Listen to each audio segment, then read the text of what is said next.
Welcome to our channel, everybody. Hello. Today we're going to deal with this on the whiteboard behind us. I don't know if you can see it, but it says FOG, Fear, Obligation and Guilt. And we're going to start with the fear part. A lot of the fear that Watchtower engenders in people is due to their teachings.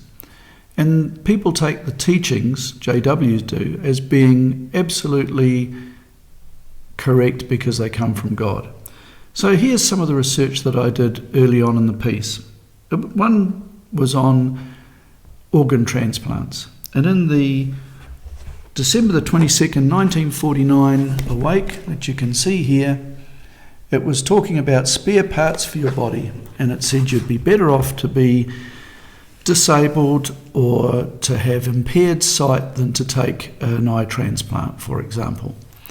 They considered it to be cannibalism, they said. So it was a no to transplants. Then just a little while later, in the Watchtower of August the 1st, 1961, which I have here, they said, "It does not seem that any scriptural principle or law is involved. It therefore is something that each individual must decide for himself." So it was okay. Then, in November the 15th, 1967, Watchtower, on page 702, it was not okay. It was back to cannibalism again. They said, and I quote, "Those who submit to such operations are thus living off the flesh of another human. That is cannibalistic." Not okay. Of course, it can be cannibalistic if you think you're killing someone to take those parts, but if someone has already died and they're gifting those body organs, some can think that it's okay. But what we're looking at here is how they flip and flop, because in the June the 8th, 1968 Awake, without any scriptures being mentioned, it says, the scriptural aspect, and I'm quoting here, "Not to be overlooked are the religious, the scriptural issues involved.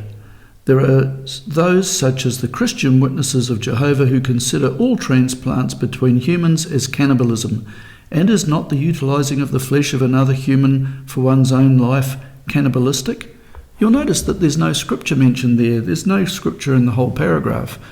In fact, there's no scripture in that entire article dealing with that because it's not mentioned in the Bible. So this information that has flipped and flopped one way and the other is regarded as coming from God. So my thinking was, well, if it comes from God, it should be perfect. It should be accurate. Why would God lie to people or mislead people? Surely, if he's a God of justice and wisdom, he would tell you the facts straight off the bat, and he wouldn't need to correct it because it would be the truth. And the truth can stand up to any scrutiny. When we go through and we look at the history of all these flip-flops, it goes from, yes, it's okay, to no, it's not, yes, it is, no, it's not, oh, maybe it's a conscience matter, oh, no, it's not, oh, yes, it's okay again. And it just goes backwards and forwards. So it's obviously man-made wisdom. So it's new light this year, but next year it's old light. So God was misleading people, obviously. So this is part of the fear, and what I wanted to highlight here is that the fear is the fear of going against what is taught. But if what is taught is inaccurate, then why should you be fearful about calling into question something which is inaccurate? It's not supported by Scripture. It's not perfect from God because it's changing all the time. So therefore, you have to question it. When you start questioning it, you will find that others disagree because they see you as being an apostate. Just for raising a question, as you could ask the question, why have these teachings changed? The immediate answer will be, oh, it's just new light. But then it becomes old light, and then new light again, and then old light. It's like the light being switched on and off and on and off.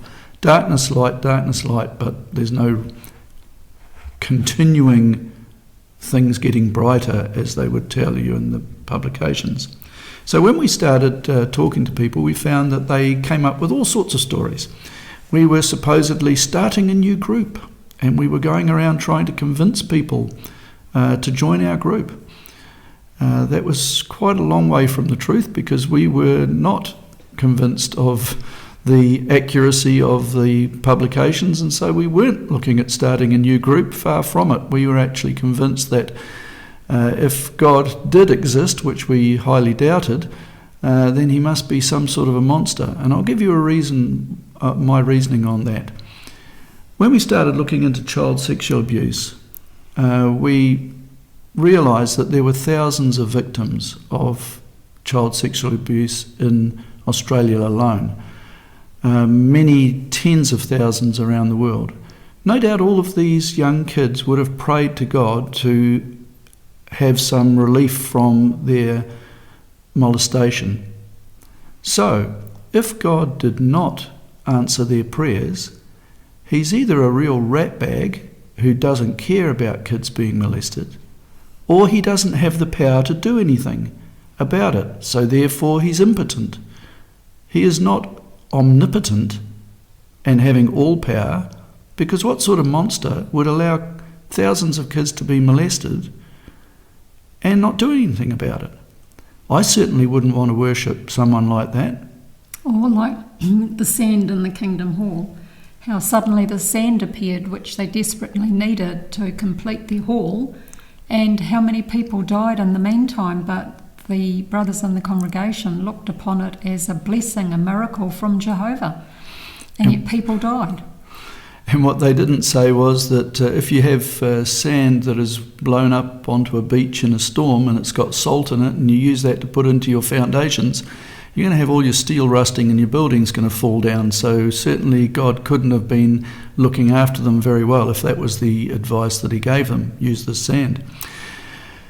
So getting back to our situation of when we were waking up. So you wake up and you find out these things and you start questioning and using logic to figure out whether this is right or not. So I'm at home one day in my office and I see a vehicle pull up and it's two elders, and I thought, hello. That's unannounced and I'm not prepared to see them, so I asked one of my staff to tell them that they'd need to make an appointment and I wasn't available. So that's what he did, and I did some research that night because I was pretty sure that they would be back fairly quickly.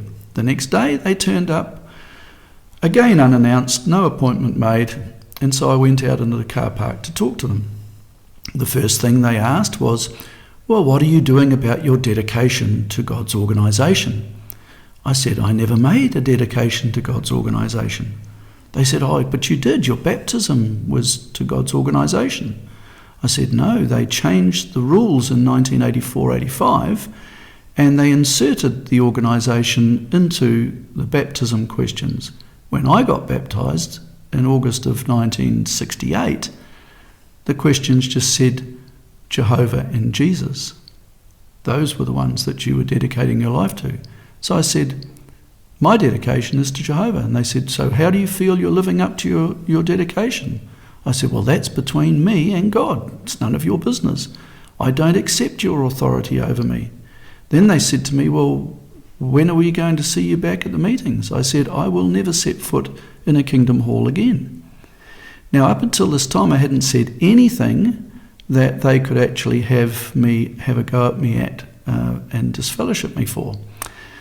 And I made sure that I made them well aware of what else I would do if they ever mentioned my name or Joy's name at a meeting.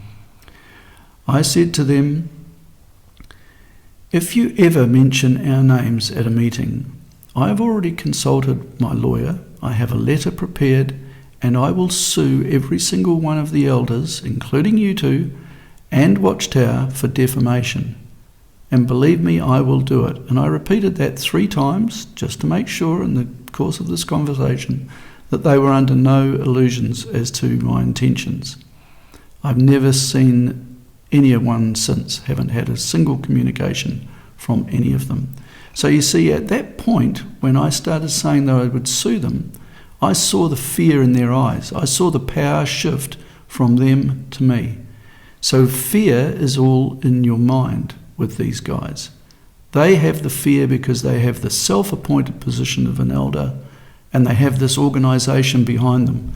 an organisation which, as you've seen in just this one example, and there's hundreds of them that I've got here, that they don't know what they're talking about and they have no authority because it doesn't exist in Scripture or in fact. So, we believe that this fear is what causes us to do everything that they want, and it actually is bad for your health as well. Joy might like to tell us a bit about how she found the health effects of anxiety when going to meetings. Up until 6 to 12 months, at least, maybe going on 2 years, I was having many issues with my health.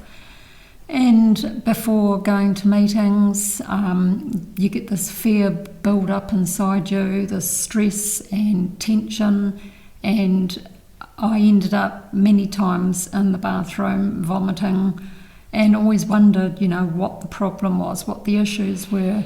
And it wasn't until leaving the organisation that all my problems disappeared and very rarely get it back again. But it's just the thought of having to get ready for the meetings, getting to the meetings, then the issue of field service comes up and your quota and what you have to do when you go out and how long you're to be out for, and it's just a build-up every week, week in, week out, of all this that is happening. And I noticed that after we stopped attending meetings, within a week, Joy never got sick again in that manner.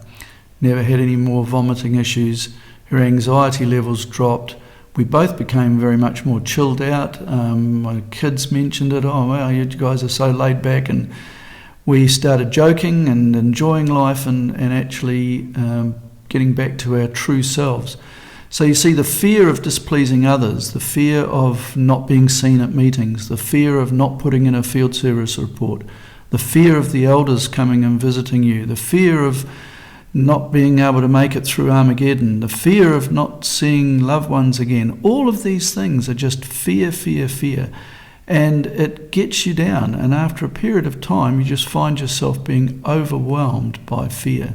But it was quite a contradictory too, because all the way through our time being in the organisation, we were told that it's a fear, a healthy fear of Jehovah, which was what you're meant to have, and yet it wasn't really healthy at all. No, very unhealthy to have that fear. Good point, that. So we thought we would deal with fear first because that is the F of the fog.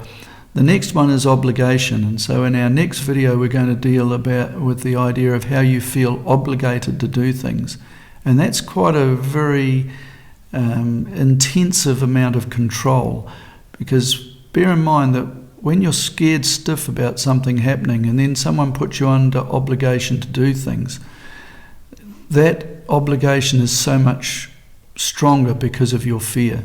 So if you can get rid of the fear, then you can really make some progress personally on your own health, your own mental health, as well as physical health. So we're going to deal on that fear one in our next video.